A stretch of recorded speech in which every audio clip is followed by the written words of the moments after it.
সবকিছুতেই আলভি খুব কোঅপারেটিভ ছিল, বেশ গুছিয়ে সংসার করছিলাম আমরা। তারপরে একদিন বিকেলে আমরা হলুদ ফুলের ঘ্রাণ নিতে বের হলাম। আমি বায়না করেছিলাম, আলভিও তাতে সায় দিল। আমরা বাইক নিয়ে বের হয়েছিলাম। থ্যাংক ইউ আলভি, সব কাজ ফেলে আমাকে আমার ইচ্ছে পূরণ করতে নিয়ে যাচ্ছে তার জন্য।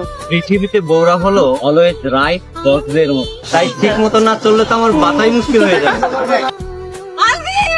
আমাদের হলুদ ফুলের ঘ্রাণ নিতে যাওয়া হলো না। যখন জ্ঞান ফিরলো আলভি অনেক চেষ্টা করেছিল। আমি আসলে বুঝতে পারিনি যে আপনাদের উপর দিয়ে এত কিছু গিয়েছে। ভাগ্যে ছিল। তোমাকে তো বেশ রিল্যাক্স লাগছে, বিয়ের পর যেরকম পেয়েছিলাম। আচ্ছা তাই না? আচ্ছা আমি বের হচ্ছি। শোনো, তোমাকে একটা কথা বলা হয়নি।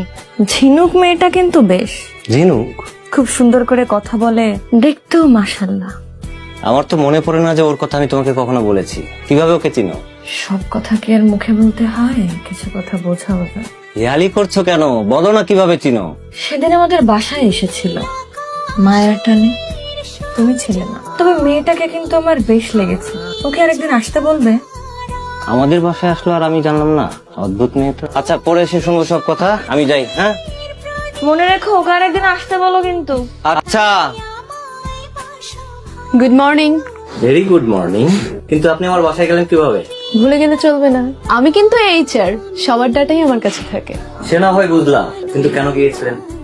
মায়ের টানে।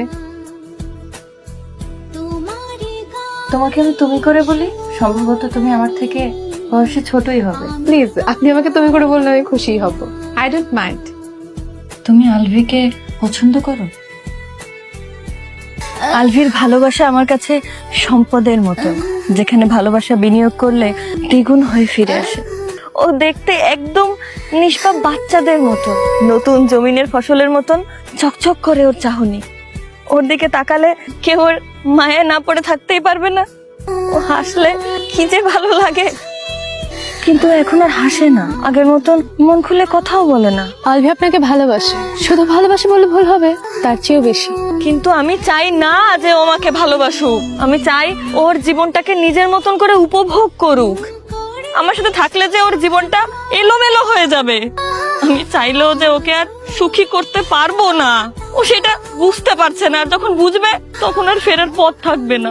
ও নিজের জীবনটাকে উপভোগ করুক। শুধু আপনি চাইলেই তো হবে না, আলভিকেও তো চাইতে হবে। আমাদের ওর মতামতেও গুরুত্ব দেওয়া উচিত।